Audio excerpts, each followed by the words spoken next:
que je prends la parole aujourd'hui, la veille de la fête nationale de notre chère patrie.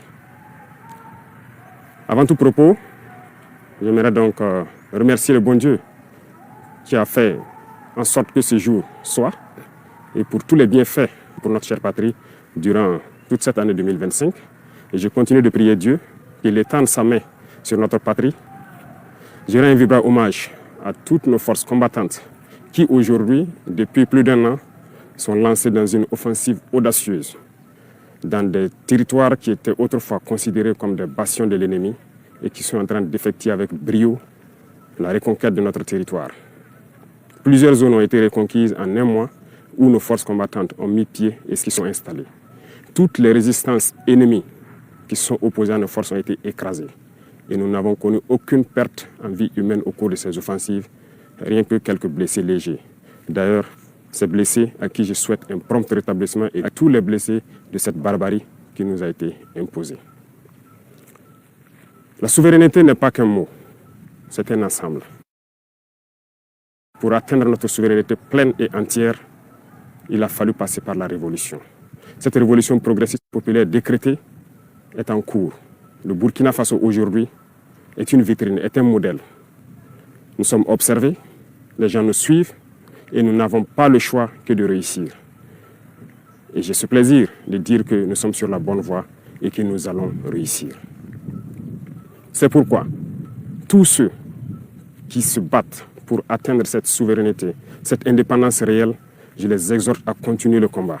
Et tous ceux qui étaient encore dans le doute doivent rejoindre le bateau et pouvoir conjuguer ensemble nos efforts. Tous ceux qui communiquent pour éveiller la conscience de nos populations doivent encore amplifier la communication, intensifier, redoubler d'efforts. Des exemples nous sont donnés à travers le monde, à travers l'Afrique. Ces organisations africaines qui brillent par leur médiocrité, qui ont des comportements aux antipodes de l'honnêteté, qui ont des comportements aux antipodes de l'africanité, sont des exemples palpables qui doivent nourrir les débats pour pouvoir éveiller la conscience des jeunes. À tous ces opérateurs économiques qui avaient l'habitude, depuis des décennies, d'exporter nos matières premières et de réimporter des matières finies, je les exhorte à changer de logiciel, à comprendre qu'il faut industrialiser notre patrie. C'est là la souveraineté. Ça créera de l'emploi et ça nous permettra de transformer nos matières premières et maintenant devenir exportateurs des produits finis. À tous ces enseignants, ces braves enseignants à qui je tire mon chapeau, qui se battent corps et âme pour transformer les tout-petits, les rendre plus patriotes, plus civiques, les rendre révolutionnaires dans l'âme, je vous exhorte à continuer ce travail, parce que c'est par eux que nous pourrons maintenir le flambeau de notre patrie. À tous ces acteurs du monde de la santé qui font des prouesses aujourd'hui, qui hier nous croyions impossibles au Burkina Faso, je vous exhorte à continuer de vous battre.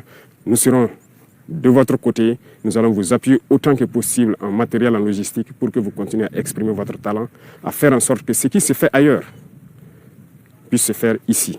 Et à conjuguer vos efforts avec le monde des tradipraticiens, ceux-là qui utilisent nos plantes pour nous soigner, parce que la souveraineté, elle est aussi sanitaire.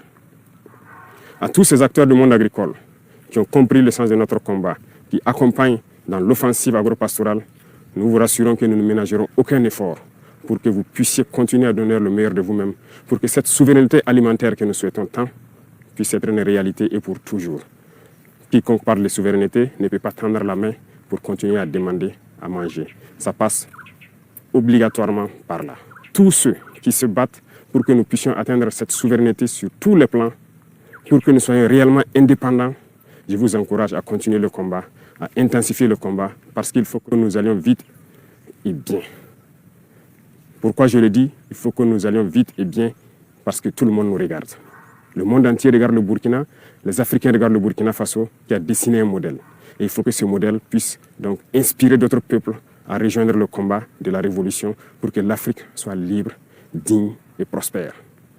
La majorité écrasante des peuples qui nous soutiennent prie pour que nous réussissions. Nous les remercions et nous leur disons de continuer à nous soutenir parce que ce combat que nous menons, ce n'est pas uniquement pour le Burkina Faso, c'est pour tous les peuples noirs.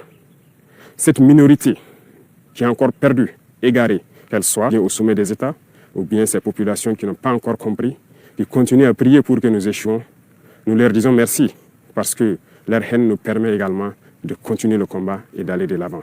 Et j'espère qu'elles comprendront un jour revenir à la raison et pouvoir se débarrasser de ces gènes de l'esclavage, les tiennent. Le combat contre l'impérialisme, le néocolonialisme et toutes ces manifestations se mènent tous les jours que Dieu fera. Nous ne baisserons pas les bras, nous continuerons sur notre lancée et je pense que toute la jeunesse est aussi invitée à s'exprimer. Nous continuerons à les encourager pour que nous puissions atteindre nos objectifs. Parce que la souveraineté, l'indépendance, la liberté que nous voulons pour vivre en paix au Burkina Faso, c'est tout cela. Voilà pourquoi je dis que ce n'est pas qu'un simple mot, c'est un ensemble.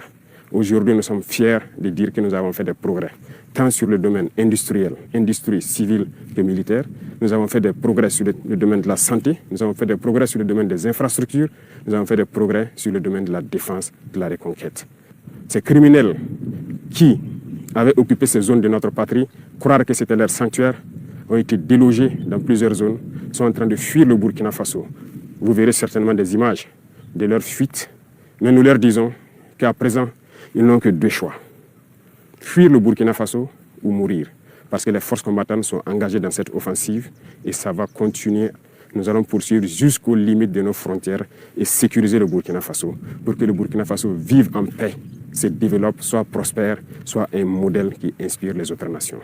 Je vous souhaite une très bonne fête d'indépendance dans la sobriété, bien sûr, que ce soit une occasion de réflexion, de pouvoir discuter, d'échanger, de communier pour réfléchir à l'avenir de notre chère patrie et pour que le Burkina Faso soit un modèle.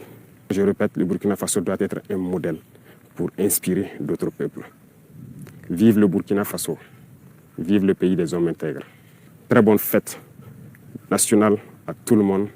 Je vous remercie. La patrie ou la mort, nous vaincrons.